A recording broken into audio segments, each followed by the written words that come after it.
Thank you, Mrs. Michael, and welcome to our VC.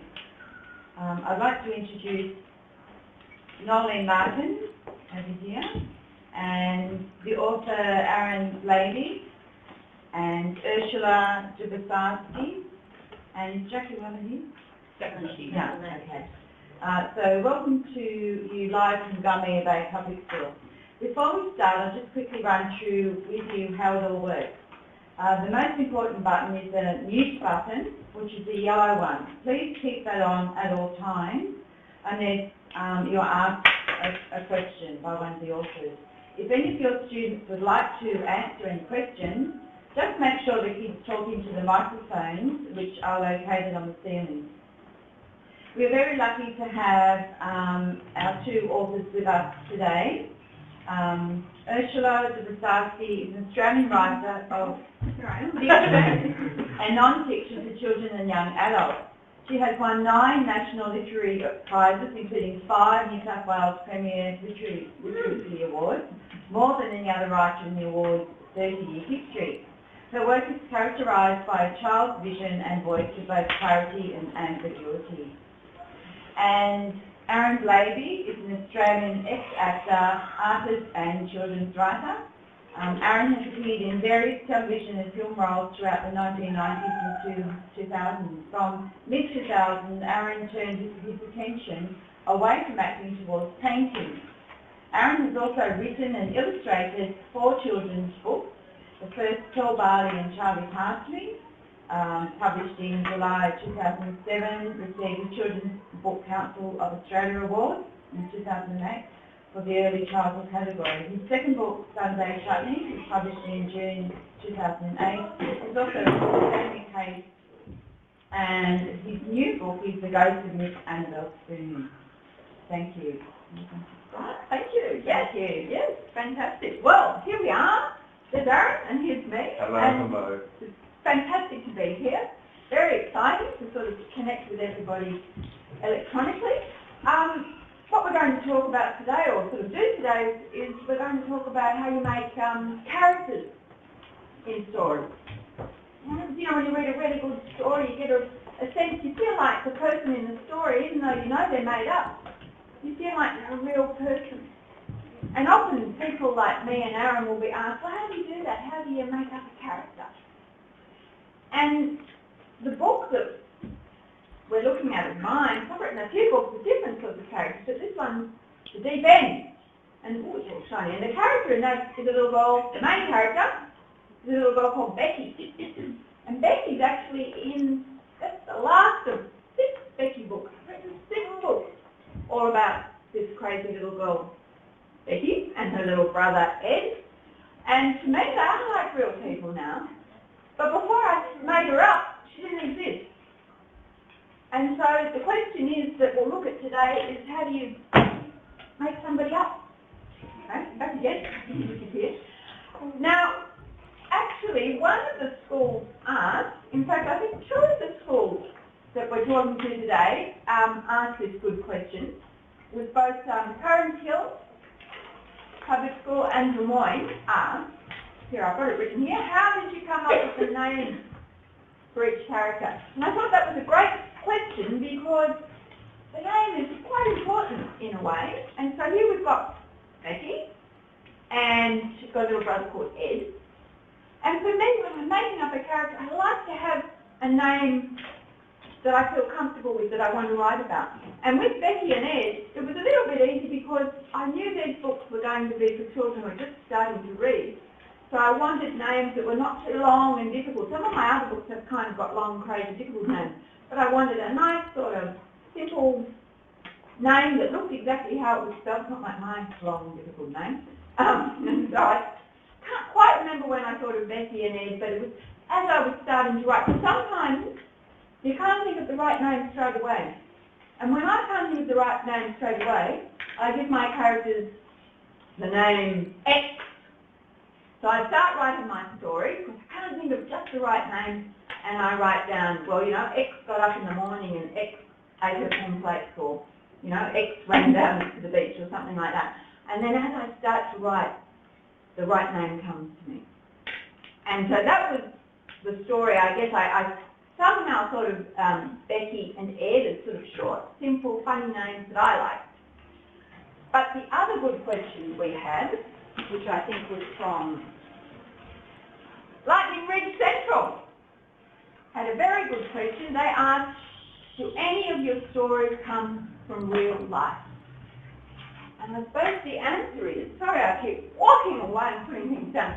I guess the answer is probably every story you ever write starts off in real life. It's a little bit like, but then as you start to write it turns into something imaginary. A bit like when you go to sleep at night and you have a dream. And in the beginning your dream is like normal life, isn't it? You know, you're just sitting in the playground having a sandwich. But as your dream keeps on going and your imagination starts to work, funny things start to happen. You know, the sandwich might grow some wings and, you know, fly up in the air or something like that. You know, like your imagination turns something that's real into something imaginary. And with Becky, she's back again. With Becky, I'll keep my bag here this time. With Becky, the idea started off with this toy. Oh, thank you very much. Now this was, this is a sad looking teddy bear, isn't it? This is actually a koala. And this was my teddy when I was 6 years old. And his name was Teddy. I didn't call him X, I called him Teddy, next best thing. Now, I love my Teddy very much. And when I was thinking of writing a story about a little girl who was about 6 or 7, which is Becky's age at the beginning, she's about 6, I guess I thought to myself, well, what did I really love doing when I was 6? I thought, well, I really, really loved my Teddy. So maybe I'll write a story about a little girl who really loved her toy. But so that I could write an imaginary story, I decided I won't write about a teddy, because if I write about a teddy, I'll keep thinking about me. And I'll keep, instead of a story, it'll be like a memory. I want it to be imaginary. I want the character of Becky to have her own toy, not just Ursula's toy. So I decided instead of writing about a teddy, I'd write about 2 gorillas. A red gorilla. Where are they? They should look at the camera. And a green gorilla. The 2 gorillas. And that turned into this book here. In fact, this is where Becky was born. There she is, very happy. Oh, I'm not very good at this. Very happily holding her red gorilla and her green gorilla. And so once I started writing about it, I always wanted to have a doll's house. Because sometimes when you write, you don't just write about things that really happened to you. You might write about something that you really wanted. And I always wanted a doll's house, and I never had a doll's house. But the funny thing was, when I was a little girl, I didn't really like dolls. I was devoted to my teddy. So I guess I thought, well, imagine Becky's got a doll's house, but instead of dolls in her doll's house, she puts what she loves in her doll's house, which are her 2 gorillas. And after that, the character started to grow, because I think the thing about characters is, it's not so much what the character looks like. I don't even really know what Becky looks like because I didn't draw the pictures. And it's maybe not even so much what they say or do, but it's what they think. How does the character think? So I think when you're thinking of the character, you've got to think how they think and feel, because everything else comes after that, doesn't it? Because depending on how they think or feel is how they're going to speak or look or act or dress or all of those sorts of things. It sort of starts with what's going on inside the person. And so you sort of have to think, well, what would she think? What would she do next? I've got Becky here with her gorillas. What would happen next? And so I guess with the deep end, which is the very last of the Becky book, I had to say goodbye to Becky. At this point, I just decided she got through that deep end and it was time for her to say goodbye. I started with something real, which was swimming lessons. And I remember my swimming lessons very well, you know, because we all learned to swim. And then, of course, I've got 3 kids. So I've been to lots and lots of swimming lessons with my kids as well for hours and hours and hours and days and days and days. You ask your mum and dad about going to swimming lessons. And you sit there for a long time watching kids learn to swim. And I suppose you think about it a lot. and you watch the kids and you're thinking, what are they thinking? What are they feeling? And so I had to imagine what it would be like to be Becky at the pool. What would she be thinking and feeling? Because it depends on who you are, isn't it? How you would feel when you go swimming. Because probably some of you really love going to your swimming lessons and you feel fantastic and maybe you're a really good swimmer, or you might not be a good swimmer but you just really enjoy it. And some of you might find swimming lessons really boring and you really hate it. Maybe you don't like getting wet. Some of you might be frightened, nervous, anxious, scared. Maybe you don't like the teacher. Because the teacher in Becky's story was a real teacher called Scary Arthur that two of my children had. And so he's a real character. And that was actually his real name, was Scary Arthur. That's how he introduced himself. Anyway, what I want you to do now is if you've got pens and pencils, this will be really good. Some of you have got pens and pencils. But if you haven't got pens and pencils, it doesn't matter. You can do it in your head because lots of writing starts inside your head. What I'd like you to do now is I'll just give you a minute, about a minute, not long. I just want you to think about when you're going to your swimming lessons. And I want you to think about what you feel before you're going. Just write down as many just words. You know, it might be happy, sad, silly, angry, bored. I just want you to write down as many words as you can in 1 minute about how you feel when you go into your swimming lessons. We've got some kids here who are also writing. I'll just give you a minute, and then I would like to go around to the school and hear what anybody might have thought of. So just words about how you are thinking or feeling about when you go to the pool.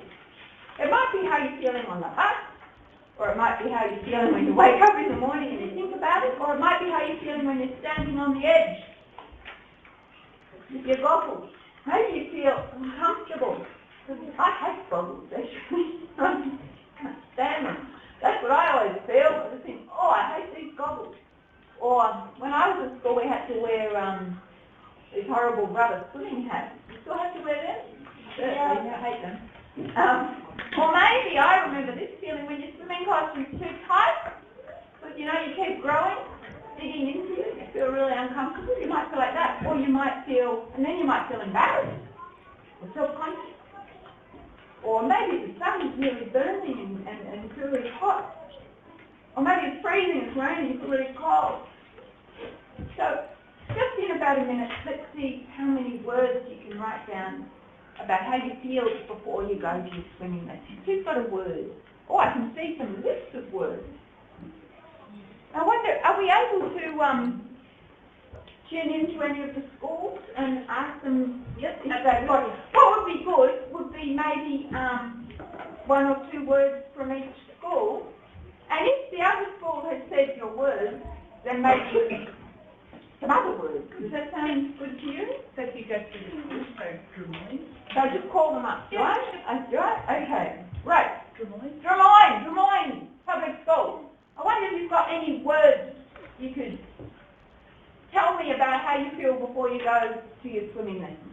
Good morning. Hi, good morning. We read the book. Yes, who read your book in terms Brilliant. all those waving people? Hi. Wow, you've got a lot of people. We're very honoured Oh, for come the on. process. Hands down. Okay. Can anyone want to stand up? Stand up, those people with their hands up. Quick, just speak loud words. Quick, those two people with their hands up first, quickly. Okay, Angus. Hey, how you feel? Angus, tell everyone your words. I wasn't that scared. Oh dear, that's not what we were after. He wasn't scared. What about you? How you feel? Speak up. Very scared. Any other words? Anastasia. Frightened. Frightened. Another one. Sally. Right. I wouldn't feel like too scary and too. I'm sorry, I think the voices are too small. Perhaps move on to another school. That's fantastic. Thank you, Drummoyne. Thank you. For feeling. Okay, let's go to Lightning Ridge Central. Is Lightning Ridge there? So some words about how you feel before you go to your swimming lessons. We got Lightning Ridge. Loud, clear voice. Go! Right, once you've said your word, go back and sit down. Scared. Go. Brave. Frightened. Great. Excited. You feel scared that you're going to drown. Strong. Great. Embarrassed. Cold and scared. Come over. What did you want to say? Good. I think we're done. Thank you. Fantastic. Thank you, Lightning Ridge. Brilliant. Okay, have we got Burwood coming forward? Burwood's here. Okay, go Mahima. Hi, Burwood. Say hi, everybody. Words, Mahima. I feel excited, happy, bright, great. Thank you. Wow. I Matt. felt like that. I feel excited and exhausted. Exhausted. Exhausted when you go swimming in America. Up at the ceiling. I felt excited, happy, and great, and nervous. Nervous. Okay, thank you. Yeah. Fantastic. Thank you, Burwood. That's a great word. Lovely mixture of words. Okay, now we've got Tremoyne Public School. Oh, did we have Tremoyne already? Yep. Sorry, my brain is gone. Corinda. Corinda, sorry. Hi, Corinda Public School. Hi. Hi. How are you? We've got some words. Fresh. Fresh? Fresh. Yes, it's very hot where we live, so going to the pool, it's very fresh. Really? Fun Fun. and happy. Beautiful. Good swimmers up there. Thank you very much. See ya. Thank you.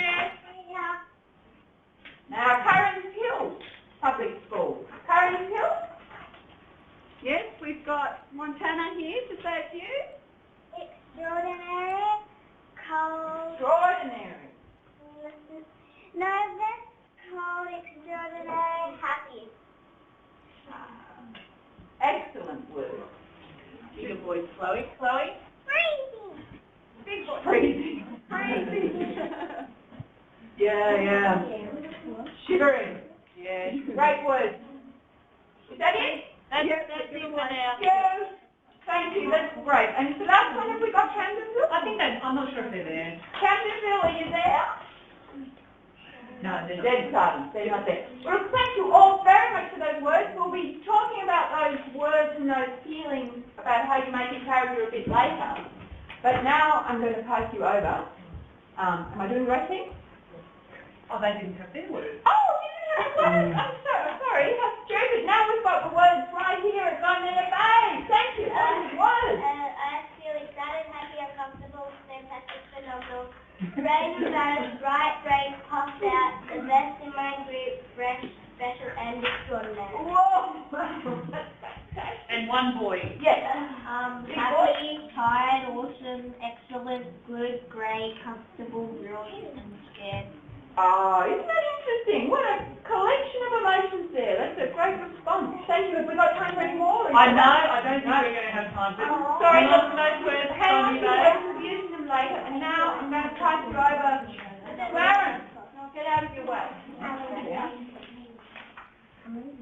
Hello. Hi guys. Thanks Ursula. I also make characters. And one of the books I think you might have been reading is this one, Sunday Chutney. Now, Curran Hill asked some really good questions about Sunday Chutney, which, again, because we're talking about making characters today, one of the questions was, why did I decide to make a book about a girl? One of them was, why did she have a lazy eye? And one of the other questions was, was I ever a new kid at a school? And the answer to that is, yes, I was, almost every year, which is what led me to write this book. and I have a lazy eye. I kind of wear the same glasses as Sunday. And the reason it's a girl is because, like Ursula was saying, when you make up stories, if you write just about exactly what happened to you, it's just like telling somebody a memory. But if you change it around a little bit, and I made it a girl because I used to like the Eloise books, then you end up with something new and different, which is what Sunday is. So what I thought I might do, because I'm an illustrator as well as a writer, I'm going to show you guys how to draw Sunday today and how I make up my characters. But what I thought I might do first is read this story to you guys. So, no. So, I'm going to do this. There we are, perfect. Okay, Sunday Chutney. I'm Sunday Chutney, and I'm a bit unusual. You see, because of my dad's job, I've lived, because of my dad's job, I've lived all over the world, which is great. Trouble is, I'm always starting at new schools. So I'm always the new kid. And everyone always thinks the new kid is a bit weird, but guess what? I don't care! I enjoy my own company, and I have an excellent imagination. I also have many interests. I like drum solos, crumpets, marine biology, and worthy causes. I also really like my optometrist. But I really, really don't like my lazy eye. Other things I don't like are creamed corn, sand in my swimmers, long dinner engagements, and the first lunchtime at a new school. What's more, I don't like bullies and I don't like grumps, but I love early mornings and the benefits of a big breakfast. I also love my parents. Sometimes I wish they didn't move so much. But mostly, I find travel to be wonderfully glamorous, which is why I know my future definitely lies in fashion design, or soccer, or space travel. Sometimes I feel a bit lonely, but only sometimes. Anyway, I'm really good now making friends with girls, but if you ask me, boys smell, have germs, and probably love me. I can handle it. If I could have one wish, it would be to always have the same home. Or maybe a monster truck. It depends. The end. So, wow, that's close. So, what I thought I might do is I'll show you how I make up my characters. Like I said, Sunday is kind of a little bit about me. One of the other questions from Karen too, which is a little good question, is why can't you see the mum and dad properly? Which is a great question. And the reason that I haven't shown you them, you can see their arms a little bit, is because Sunday's life in some ways is a little bit lonely, and it makes her seem a little bit lonelier in the book. If you can't see her mum and dad, you just get a little sense of them. Then she kind of looks like she's alone a lot, and that's why I did that. So, before I draw Sunday, and what about you guys too, everybody draw along with me today. I'm going to show you, and my characters are all very simple, how I make them up, but I'll show you an example of a couple of things. A lot of mine, I use the same shapes, which is what makes my characters kind of look like they're from the same world. Now, to give you an example, I have another book called Pearl Barley and Charlie Parsley, and I have another book called Stanley Pace.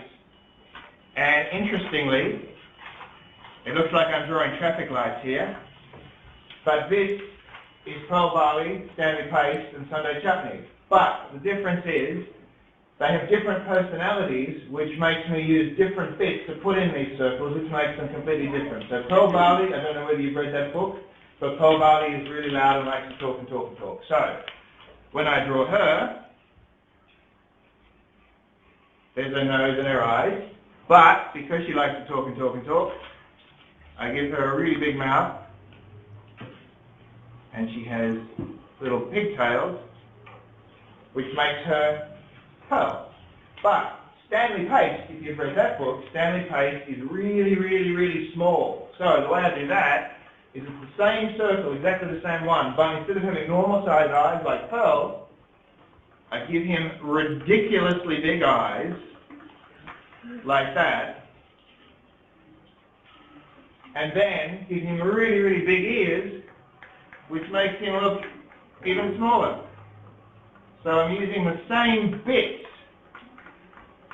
but it looks like a different character altogether. And the last one, which we'll do a big proper drawing of, is Sunday Chutney. Now that is the same shape, but Sunday, like me, wears big glasses, like that. Little eyes in the middle, nose down here, and a great big smile, like that. Now Sunday has lots of hair and a hat too, which makes her look different. That's how I start often. And another character, I'll do it on the side, Hal Barley's friend, Charlie Parsley, is similar, well he's not the same shape, but you'll get the idea. Because he gets a bit sad, I made Charlie out of a teardrop. Yeah? So there's a teardrop shape, which has hair, and eyes, and a nose, and a mouth. So, just simple shapes is how I often start. But I start with a combination of, like Ursula was saying, with a combination of something about some memory of mine, something I find interesting, something that I connect to in my life, and then I put it together with a story, and then I figure out what that person looks like. So, when I was writing about how I grew up,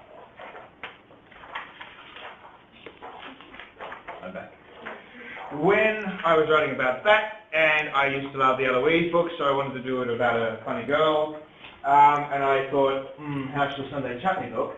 I thought, and I started to make her pretty much like this. So you guys will get a clean piece of paper too, so you can draw Sunday.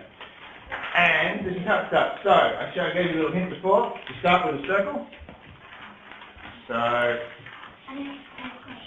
just a circle like that. I'll show you a couple of little cool drawing tricks too, which might be interesting today as well. I'm just going to get my extra text in later. So, like I said, a circle with big black glasses on the top. So, cross like this, down like that, about halfway down, face, eyes in the middle, and then little nose, and a great big smile. And Sunday's kind of a string bean because I was kind of skinny when I was little, and a skinny neck. And she has lots and lots and lots and lots of curly, frizzy hair, which kind of come out of here.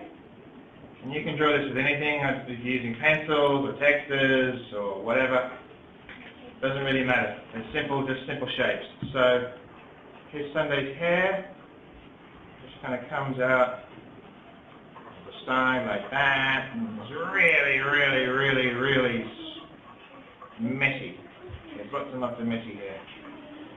Now, she has a little bit more hair at the top, but not too much, because she wears a hat that goes around like that. So, you put her body on now, and again, simple shapes. Her head is a circle, her body is kind of like a skinny triangle. So, a little collar, a triangle that curves at the bottom, little school sleeves, buttons, and I'm going to put her hands behind her back because it's just too hard to draw. So, hands go there, because she's got skinny legs, it comes down like this,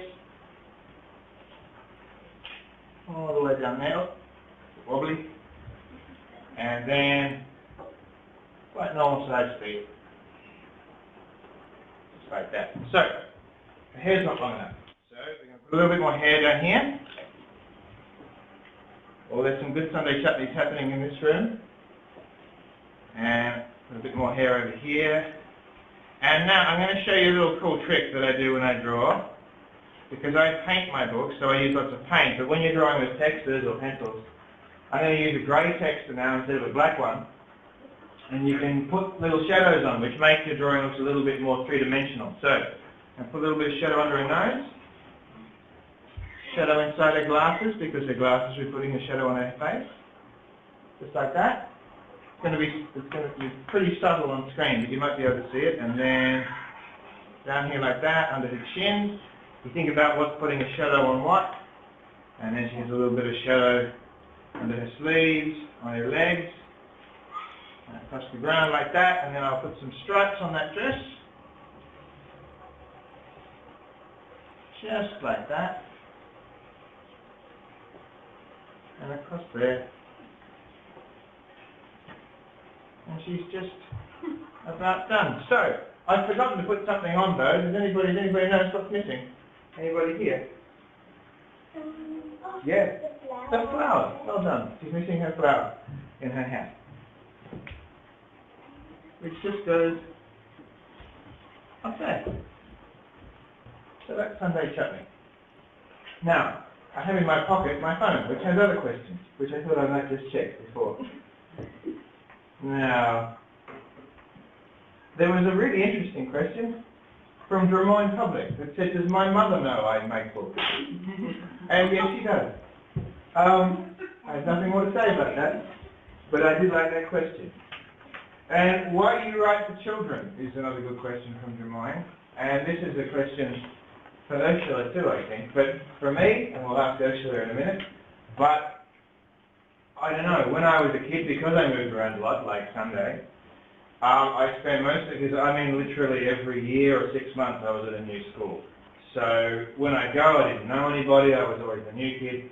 And there's two things, and I was in the country too, yeah, so there wasn't a lot to do. So what I would do is I would, when I started a new school, I'd go to the library and I'd read a lot of Tintin books. Or I'd watch movies, and they're the two things. And I think because of that stuff, I loved using my imagination, and it made me feel happy. I think that's why I do this, because I like making stories, and I like making pictures. But, how are we doing for time? That's pretty good. Alright, so, Have we got time for questions from school? I think we do. Should we set our task first? Because, or no? Yes, I don't know. It might be best to do the task right at the end. All right, let's do that. We have homework. Yeah, that's right.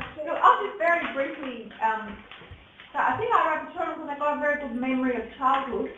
And sometimes I think you write about things that happened to you. It's easier to write about things that happened to you a little while ago than that happened yesterday. Very true. Maybe. But not everybody's like that. But are we able to ask if any of the schools have questions? Yeah, so you might want to go through each school again. On the list. So I'll give you the list. I have the list. Oh, hang on. Before we go any further, can we also have a look at some of the Sunday? Oh, exactly. Yeah. I forgot to do that. Let me have a look at these guys. Oh, that's cool. Let me see. Oh, that's beautiful. I love that. Oh, there's so many. They're all good. Let me just grab a few that are here. Look at these. I just grabbed the first three. Whoop, the camera's moving away. That's a pretty good one. How cool is that? Oh, look at that. Awesome. And that one there too. They're beautiful. So they're all good. Too many good ones. This one's cool. Yeah, drawing. Let's see your Sunday training. Calling Drummond. Sorry, I was daydreaming. That's all right. Excellent. We're so glad your mum likes what you do. Good. What shall we do for you? They look like they don't have to read. Oh, were you guys drawing? If you weren't drawing, then don't worry. Boring, we just all crammed into the library. We can barely breathe, let alone draw. Draw. I see. Good. All right. Well, thank you. All right. Good. Well, we might move on to Lightning Ridge. Lightning Ridge. Whoever's been drawing. Lightning Ridge Central got any pictures to show us? Who'd like to show their picture? Okay, stand up in front of it. Yeah. Hold them up. Come on up to the front. Up to the front. Millions of them. Yeah. Fantastic. Wonderful. Okay, thank you. Well, Bill managed to draw.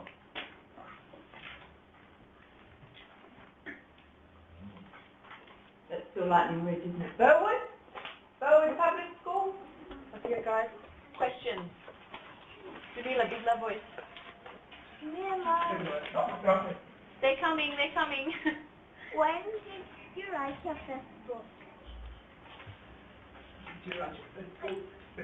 Where or when? When, Jamila, When? big loud voice. When? Oh, I reckon it's about 25 years ago. 25 years ago, guys. Wow. I'm an old Russian woman. Nathan, off you go. Aaron, when did you write? I wrote my first book, about 6 or 7. Why is There you go. Now, big loud voice. Why do Louder. Why do nearly all your books have to do with food? They have food in their name. That's a popular question. I don't know really. When I'm stuck for a story, I write names. I've got hundreds of names. I have names for the rest of my career, but I don't have the stories yet. And I like lots of food words. I've sort of stopped using them a little bit. My new book has a woman called Annabelle Spoon and a boy called Herbert Kettle. So I've kind of moved on to appliances and utensils. But yes, I do like food things.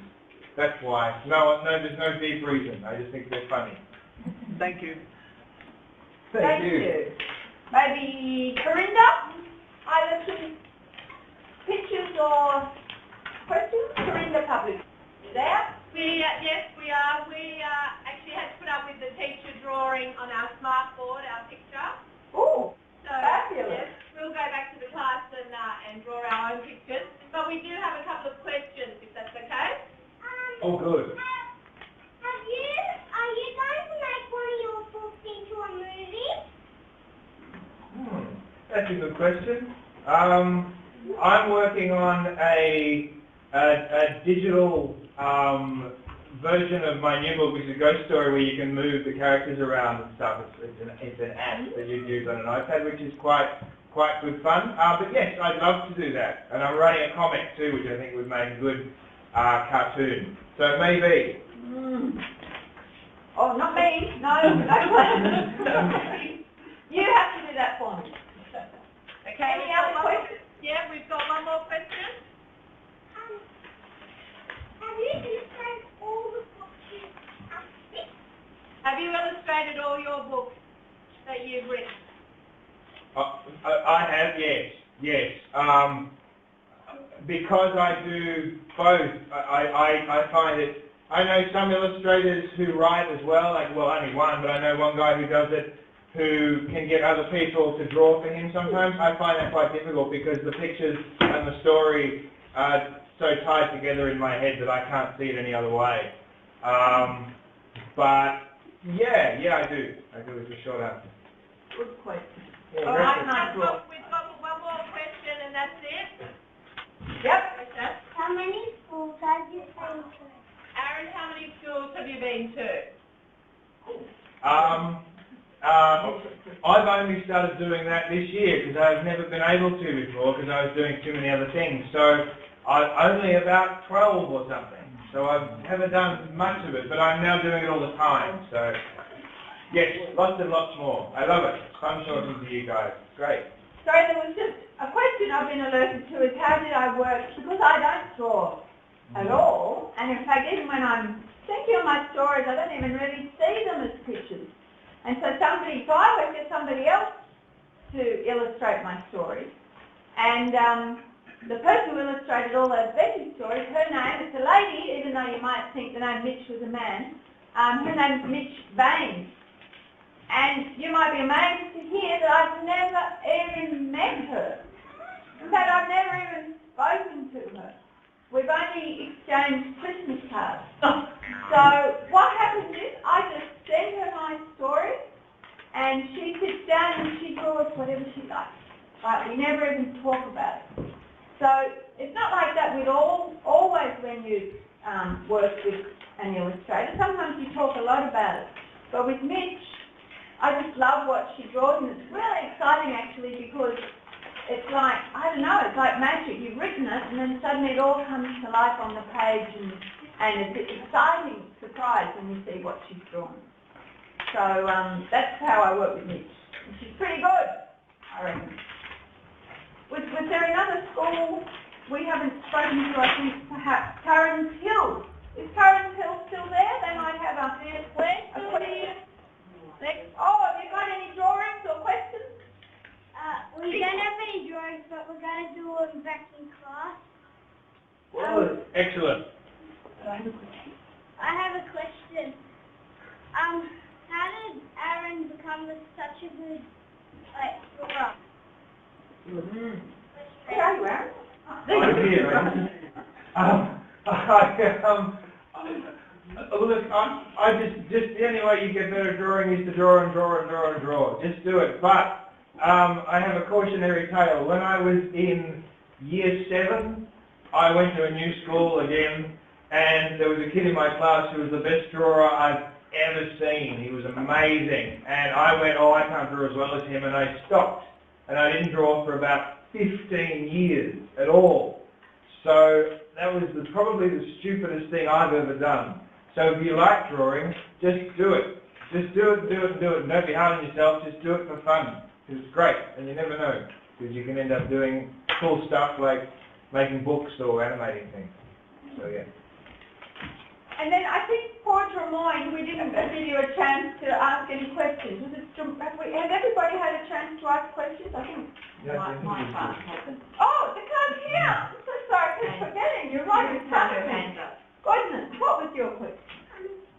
Are you supposed to be working on a new book? Yes. Yes. The question was, are we working on new books? Yes, well, I've got a new book coming out all about a merry-go-round called The Carousel. So I'm looking forward to that book coming out. It'll be out very, very soon. And I think Aaron also has a brand new book. I have a new book, The Ghost of Miss Annabelle Spoon, and I've just finished my next one, which is called The Dreadful Fluff. Which is a book about a girl who her belly button fluff gets out of control and starts eating everybody. And I think it's very silly. It's a horror story. It is. It's not as scary as it sounds. With a strong heart, that's right. Yeah. How can we help you new to our school? Oh, that's a lovely question. The question was, how can you help new kids at your school? Be nice to them and make friends with them and do stuff with them and show them around and find out what they're interested in. And because, you probably find you kind of like the same stuff maybe, and then you've got something in common and then you can become friends. So that's a great question. Last one, Helen. What was it like being the new kid at school? It was difficult being the new kid at school all the time. I didn't like it very much, particularly in grade 6, because that's really hard, because everybody's been together for a very long time when you suddenly turn up. Yeah, it's hard, but for all the new kids out there, hello, it gets better, don't worry, and everybody else, take care of them and say, find out what you have in common and become mates. Yeah. Well, Good task. now we're talking about the task of Oh, well. homework. That's right. So, Ursula, take it away. well, we thought about this task, and we thought it'd be really fun to give you a task to do, a writing task, that was to do with a character and a bit of a story. It doesn't have to be a whole story. But what we want you to think about is, how before we were talking about how you felt when you had swimming lessons? Well, now we want you to think a little bit about not just swimming lessons, but actually a swimming carnival. The stakes are high, so your feelings might be even more extreme, one way or the other, when you have a swimming carnival. But then what we want to do is, Aaron had a very clever idea, which was to do with the character he's created here. So let's say, if you guys, and this is for you guys too, if you're going to make up a story, it has to be about a swimming carnival at your school, but there's a new kid at your school, and it's Sunday chutney. It's her first day at your new school, and it's a swimming carnival, and you have to write a story about what happened. So, do you become friends with Sunday chutney and you win a race together? Or it can be anything at all. So you have to write a little story about what happens, and you have to do one picture to illustrate. Yeah. So that was a bit like how we were saying, you take something real that happens to you or that you've experienced and felt about, but you bring in something totally imaginary and see what happens when you start to write. And I think you'll be quite excited by the results and the pictures as well. So we'll be coming back, when is it again? It's like a month or something. Oh, all right. Well, soon. We'll be back soon in the next few weeks or something to see how you went. And you guys can tell us about your stories and show us your pictures. Fantastic. And Aaron and I, in the meantime, we're going to try and do it ourselves. Oh. So we'll see how we go as well. So we're all in it together. It might be our next book. We might That's right. collaborate. Exactly.